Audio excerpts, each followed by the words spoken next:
Hello and welcome to another episode of Archery Releases ad Nauseum, and today we're going to talk about the Carter Whisper 2 and the Whisper 2 Small. I'm sporting a little extra facial hair because I break this out every once in a while to show or convince myself that I have a jawline. Carter Enterprises has been making archery release aids for longer than many of us have been alive, and the company does not follow the same trends as the rest of the industry. They do not seem compelled to put out new items every year for the sake of putting out new items every year. Most archery accessories have longer staying power than the bows on which they are mounted, and likewise, release aids tend to stay in their owner's hands for a longer period of time. For the last 2 or 3 years, the most Carter has done was make small incremental changes to their popular releases, and in some cases, reverse them again. One such instance was the system they called the CES, or Constant Engagement System, where they eliminated the travel adjustment screw on the Wise Choice, First Choice, Too Simple, and their knock-on equivalents, only to put it back on again because apparently it wasn't up to snuff. Apparently people do actually like having the option of adjusting the travel on their triggers. Go figure. Of course, no one would know this because their website is woefully lacking in information. So if you decide to order one of their releases, you're not going to know which generation you're going to get, and you're also not going to know what color it's going to be because some models are anodized seemingly based on whatever dye they have in the tank that day. There's actually an infamous picture of a gold-colored Wise Choice floating around the intertubes, and no one has ever seen a brass Wise Choice or a gold anodized aluminum one in the flesh. So there's a pick, and that's it. But most of the time, Wise Choices can be all different colors. Usually they're black or red, or blue, or green. You are also not going to know if the hook, trigger stem, cocking button, or the internals are going to be shiny or black. Some Carters have their internals, I think, nitride coated to aid in corrosion resistance, aesthetics, or to be anti-reflective. My 3-finger Whisper Small has black internals, and my other 3 Whispers don't. I would have liked black hardware on my Whisper 2 Small, but I didn't get it, and there's no way to ask for it that I know of. I suppose you could call and ask wherever you're planning on buying it from, but it would really be nice if the company could just make up their minds. The Whisper 2s I received are both a blue-gray color, but there are pictures online of Whisper 2s in blue, black, and red. So if you decide to buy one, I hope you like surprises. I don't like surprises. Long story short, Carter does what Carter wants, and people seem to have accepted that this is just how they operate. To modify a quote from one of my favorite movies, they will put things out when and how they are goddamn good and ready. You got that? So when Carter puts out something new-ish, and you don't find the things I just mentioned sufficiently obnoxious to want to turn you off to this brand, it might be worth giving it a look. In this case, they decided to put out a new version of their Whisper release and call it the Whisper 2. The 2 designation either means second generation or that now it's a 2 or 3 finger as opposed to a 3 or 4 finger. The Whisper comes in 2 different sizes. It comes in Whisper and Whisper Small. Here is the standard version, and here is the small. There is a noticeable difference between the two when you hold them, though it doesn't show up very well on camera. Sizing is all over the place between brands, so if I was going to compare them to the Stan Onyx, the small Whisper 2 would fall somewhere between the medium and large, and the standard Whisper would be roughly similar to the XL Onyx. For everything else, there are printouts available on my website, and the link is in the description, because sizing is just all over the place when it comes to archery releases. The companies, there's no standardization there. So that's why I have my database. The standard model simply has Whisper 2 laser etched on the case, post-anodization, and the small has Whisper 2 SML instead of writing out the word, engraved or stamped on the case prior to its anodization. So this blends in with the case, whereas this, where the main lasering sticks out a little better. Apparently that's another thing they couldn't make up their minds on to do consistently. The Whisper 2 comes in a blister pack with 2 Allen keys, a 3-finger attachment installed, a standard size thumb barrel they call the Adjusto trigger, and an extension for the thumb barrel that they call the Adjusto Trigger Bar. This is a combo you would normally see standard on the Chocolate Addiction series, but they decided to include it with the Whisper to allow some additional adjustment. This setup allows you to position the thumb barrel in a variety of different positions on a single axis and is not multi-axis adjustable. You can't turn it. You can't turn it off the axis of or the spine of the release. You can also just take not use the trigger bar and attach the thumb barrel directly to the trigger stem, like I have it here. One weak point on Carter releases is that the thumb barrels and other attachments that they're using are only secured with a single screw. So they have the potential to shift if they are bumped or subject to more force than occurs during normal operation. This isn't exclusive to Carters, though. Anything that isn't held in place with 2 bolts or tensioned with a set screw is bound to rotate or come loose eventually, usually in the least opportune moment. And of course, you get the instruction card. You also get 4 magnet bars that are installed in the handle, and I'll discuss those shortly. As the name implies, the Whisper is meant to be quiet, and it is quiet. It has internal dampeners that quiet it down and make it good for hunting, though they are an open hook design, and it doesn't really have a dedicated location for attaching a lanyard. Some of the finger attachments are drilled all the way through, and some of them are not. So there's another incremental change that I just noticed when I started recording this. So you can't even run a cord through that because you don't even know if there's going to be a hole drilled all the way through it. It's also a fairly small hole, so I don't think that's going to work anyway. The 4 Whispers I own seem to have different levels of internal dampening. The 2 regular-sized ones are actually the quieter of the 2. The oldest one I have, the 3 to 4 finger one, is the quietest, and the hook releases with a dull thud. The 2 smaller ones, the regular-sized Whisper is relatively quiet on the release, but the 2 smalls actually ping when they go off.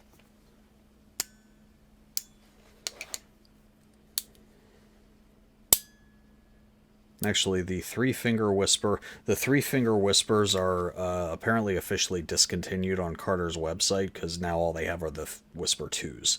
So you could probably get these for places that still have them in stock, but if you wanted a 3 to 4 finger version of this, then you're out of luck. Similarly to the UV button series, the Whisper 2 is louder to cock than it is to fire. Since both of them can be hooked onto the D-loop without cocking them, I would recommend making it a habit to cock them before you put them back in your holster or wherever you choose to store them when they're not in use.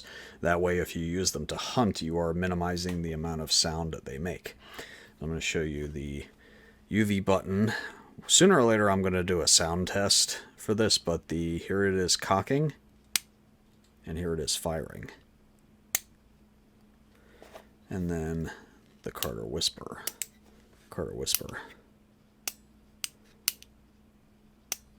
So there's a sharper snap when you cock it than it is when you fire it.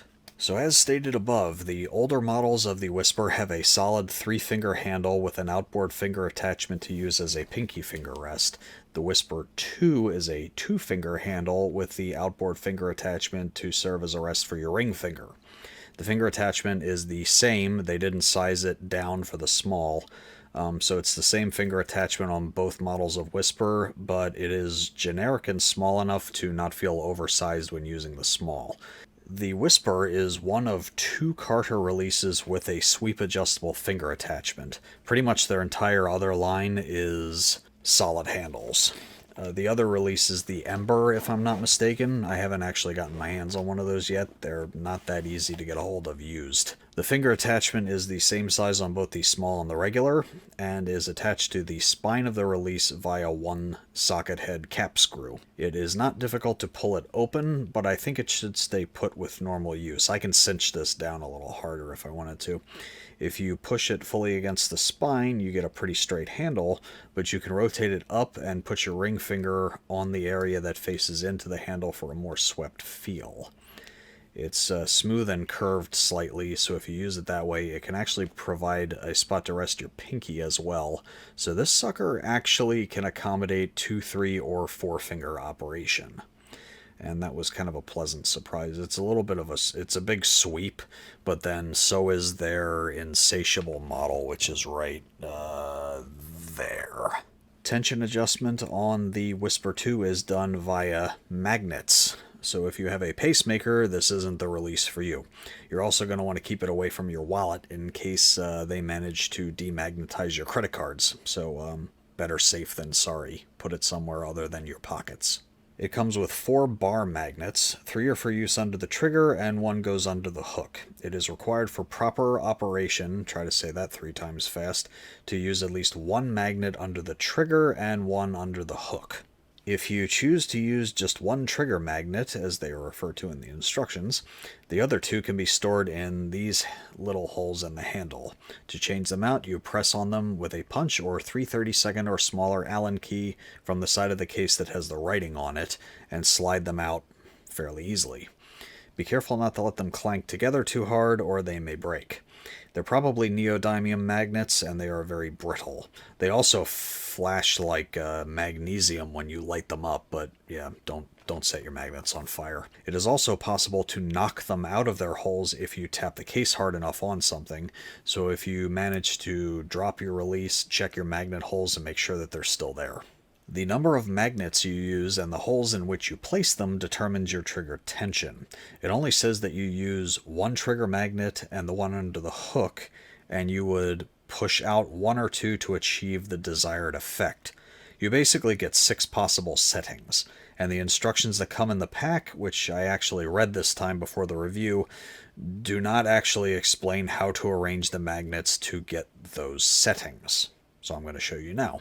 The lightest the trigger can be set is with a single magnet in the hole right by the base of the trigger stem. The trigger stem pivots on a pin just under the W of the engraving. So if you put the magnet in the hole closest to the pivot point, it will have the least amount of leverage to hold the trigger down. Move it out further over the index finger ring, and the tension increases because the magnets have more leverage. If that's not enough, put in a second magnet and leave a hole between them. Move the second magnet over, and lastly put in the third for the heaviest tension. If you pull all the magnets out, the trigger stem goes slack, and the trigger can't be cocked without you holding it in position when you press the cocking... It's not really a cocking button. Let's call it a cocking tab. They call it a cocking lever, but it doesn't pivot. It moves side to side.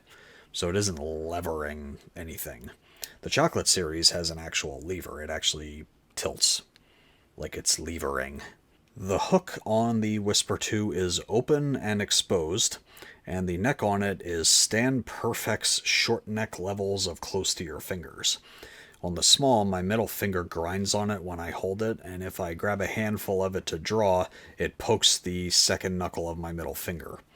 The finger beds fit me perfectly, though, on the small, and the difference in sizing to the standard model is the standard has a larger index finger hole and slightly larger finger beds.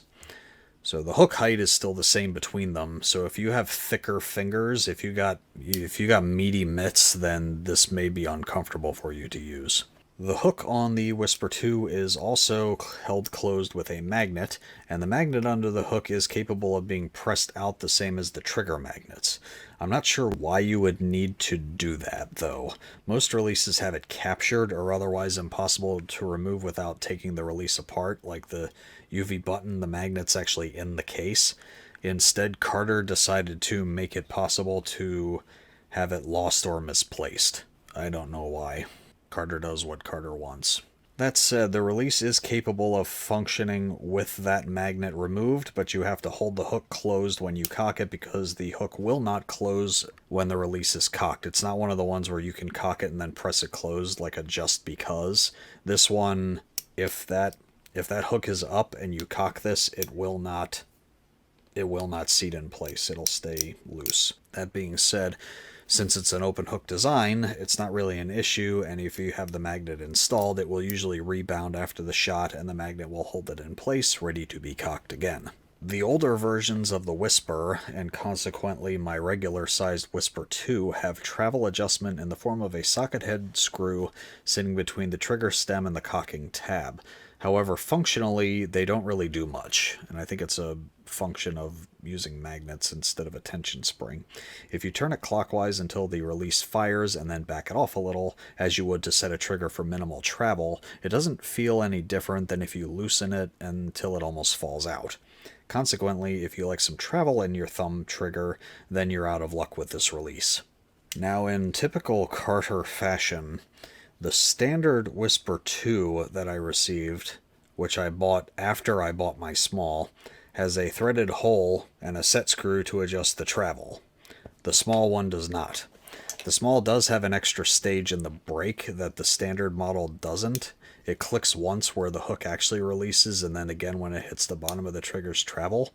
So I think my Whisper 2 small has reworked internals, and the standard, which I purchased second, has the same trigger as the older models. So the travel adjustment screw hole on my standard model is bright, so it was drilled after the case was anodized. So it was like after it was put together, they decided to go back and put an travel adjustment on it. So even with a sort of brand new design, there are already incremental changes, and there's no way to know which one you're going to get. Now that I've said all that, the trigger on these are very crisp on both of them regardless of what set of internals you get. The brake has no creep whatsoever because you are fighting against the pull of magnets instead of a spring. So the part of the trigger post that is actually being held by magnets is engaged to them until you press hard enough and it disengages. It's kind of binary. It's on until it's off. Ergonomically, the Whisper has the more rounded finger beds of the Target style models of Carter releases. Actually, technically it's the older versions of the releases along with some of the newer ones. So those being the Just Because, Insatiable, Insatiable 2, Target, Plain 1, Evolution, Attraction, Easy, Easy S, Convertible, and Too Simple. All of those have a thin, flat area at the center of the bed and gently round into the sides of the case. By contrast, the Wise Choice and First Choice have a wider, flat area in the center of the finger beds, and they round off more abruptly at the edges.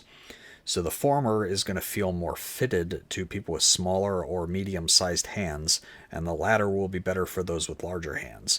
My small gives me a similar point of impact as my Onyx and Scott Ascent that I'm currently using, so I keep my Whisper on my belt with me in case I want some variety. So in terms of fit and finish, Carter has always been good with making sure both halves of the case are married up well. This one you can actually barely feel the seam. The only cosmetic issue I saw is there was a tiny bit of chipping off the finish around the edges of the holes where the magnets are inserted. I bought it new from Lancaster Archery, and the package was stapled shut, so I don't think anybody was playing with it there. The inside of the holes are all anodized, so it's probably the result of lining up the magnets, or they were scraped slightly with a tool when they were being inserted. Other than that, the fit and finish is what you would expect from Carter. They're kind of a simple design and ergonomically fairly generic, but their fit and finish, they're kind of the Glocks of the archery release world. They kind of fit everybody and nobody at the same time, and that's why they're successful. Competition-wise, the price of the Whisper 2 was $255 from Lancaster Archery plus tax. So Carter is starting to get into that range where we start to question what we're getting for this price. Are there comparable products that are less expensive, and should we just spend a little more and buy one of the premium releases with more features and adjustability? You can spend an extra $25 more and get a Stan Onyx. So Carter used to be in, like, a good competitor to Carter is Hotshot releases. This line right here, they're all a lot of sear activated, and they're fairly comparable, but they have multi-axis thumb barrel assemblies. So that was their competition, but now Carter is officially more expensive than Hotshot, and you arguably can get a few more features with these than you could with this.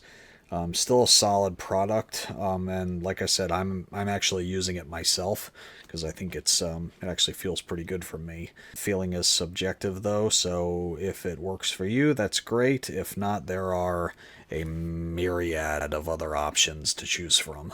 Some of them cheaper, some of them more expensive. In conclusion, the Whisper 2 is mostly a competent design with a few caveats to consider if you're thinking about buying one.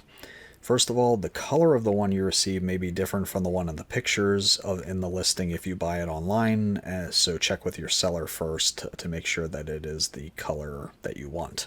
The one you receive may have adjustable travel, or it might not, though it ultimately doesn't matter whether it does or doesn't. If you like some travel with your thumb release, then don't bother getting this one. It has one setting, and that is crisp. It might have shiny or black stainless steel parts. It might have a trigger that clicks once or twice, though the feel at full draw is the same. If you ever drop it, you need to double check that you haven't lost any magnets. Lastly, its feature set is kind of contradictory to its intended market, which I believe is hunting. It's a high-end hunting release that cannot be locked on a D-loop or secured to your wrist with a lanyard. It makes a very good target release, but for those two reasons, I think there are better options out there. Great for 3D, great for target, not so good for hunting depending on how you like to store it when you're not using it. But those are my thoughts. Let me know yours in the comments. Until next time, take care, stay safe, and happy hunting.